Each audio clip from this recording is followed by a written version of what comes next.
از چاه تا جاه رسیدن فاصله نیست، از فراغ تا وصال الله بخواد فاصله نیست، از تاریکی ته چاه تا روشنایی های زیبا و نشستن بر تخت عزت مصر راه طولانی نیست اگر الله بخواد. تأثیر اعمال یقینیه. الله تعالی تو کلام خودش گناهانی که در قومهای مختلف سبب هلاکت اونها شده یکی یکی رو بیان کرد و به ما گفته که هر گناه میراث یک قومیه. فساد مالی چه عاقبتی دارد؟ قوم شعیب. فساد اخلاقی چه عاقبتی دارد؟ قوم لوط. فساد سیاسی چه عاقبتی دارد؟ فرعون. هر یکی از این فسادها رو الله تعالی برای ما مثال زده. نمیشه که انسان با فسادهایی که در قومهای گذشته بوده زندگی بکند بعد با خیال پردازی ها و رؤیاهای تو ذهن خودش بگه نه ما مستثناییم، خدا با ما این کارو نمیکنه. قوم یهود قومیه که با همین خیالها و رؤیاها ادعاها و انتصابها زندگی میکنه، یعنی میگه نحن ابناء الله و احباؤه. الله تعالی جوابشون میده. شما که میگید ما فرزندان خداییم و ما استثناییم و خدا با ما یه رابطه خیلی قرابت و نزدیکی داره، لما یعذبکم بذنوبکم، پس چرا در اثر رفتارهای بدتون الله شما رو تنبیه میکنه؟ چرا شما هم مثل سایر انسانها بد زندگی کنید، رفتار بد داشته باشید، تازیانه عذاب خدا بر شما هم بلند میشه؟ اگر شما احساس میکنید که فرزندان خدا هستید، قرابت نزدیکی با خدا دارید، چرا از این قاعده کلی الله تعالی شما مستثنا نیستید؟ چرا شما هم در مقابل گناهانتون مؤاخذه میشید، توبیخ میشید، عذاب میشید؟ پس نشانه اینه که الله تعالی با هیچ کسی رابطه قرابت و قوم خویشی ندارد و با هیچ کس هم رو در بایستی نداره. هر کی هستی، از هر جا هستی، از هر ملت و قومی هستی، اعمالت، رفتارت، نیاتت، روش زندگیت یه پژواک داره، یه انعکاس داره، به خودت برمیگرده.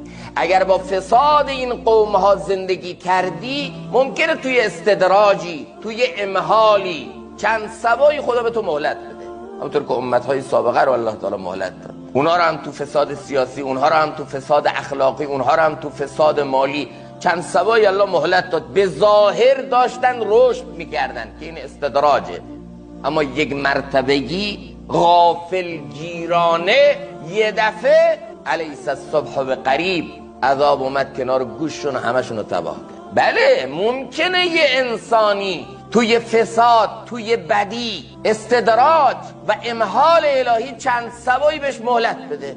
بله داره رشد میکنه، بابا دروغم میگه، سودم میخوره، ظلمم میکنه، بدم زندگی میکنه.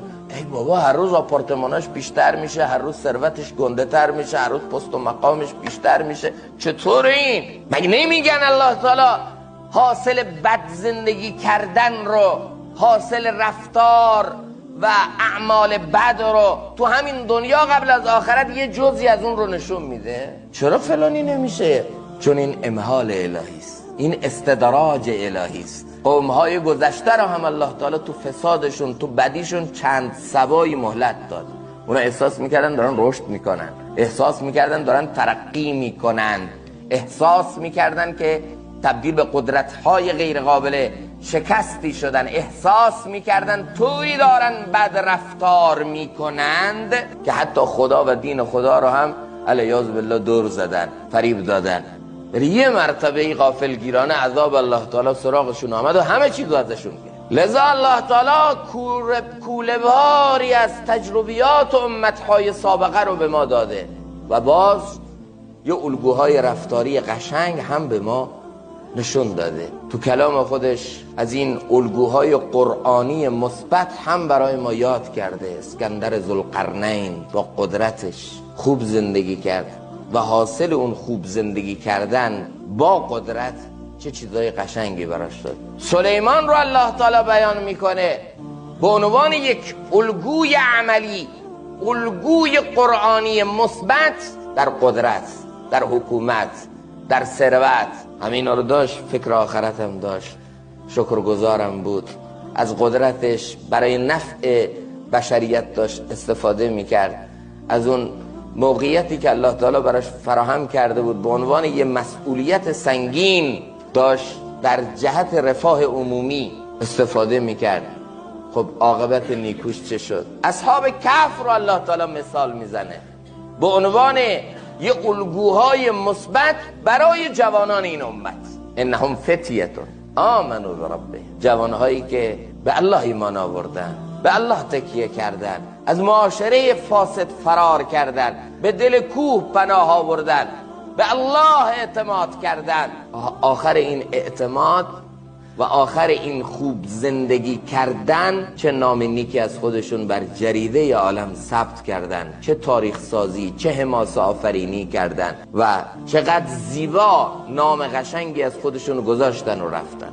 اینها الگوهای مثبت قرآنیه و این رو هم الله تعالی به ما میگه از زندگی انبیا، از زندگی خاصان، از زندگی مقربان، که اونا شاید یه سری امتحانات رو گذروندن، شاید یه سری سختی ها رو پشت سر گذاشتن. یوسف رو نگاه کن، به چاه افتاد، مورد حسد برادران قرار گرفت، زندان رو تجربه کرد، اما عاقبت و پایان کار مال متقی هاست. پایان داستان الله تعالی دو تا صفت ویژه یوسف رو بیان میکنه، صبر و تقوا. پایان صبر و تقوا همیشه قشنگه. نگران نباش، تو مسیر صبر، تو مسیر تقوا گاهی وقتا چاه هم هست. تو مسیر صبر، تو مسیر تقوا گاهی وقتا تهمت زنان مصر هم هست. تو مسیر صبر، تو مسیر تقوا گاهی وقتا فراق از پدر و خانواده هم هست. تو مسیر صبر و تو مسیر تقوا گاهی وقتا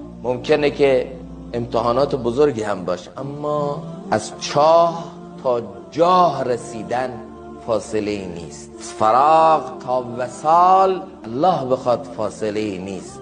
از تاریکی ته چاه تا روشنایی های زیبا و نشستن بر تخت عزت مصر راه طولانی نیست اگر الله بخواد.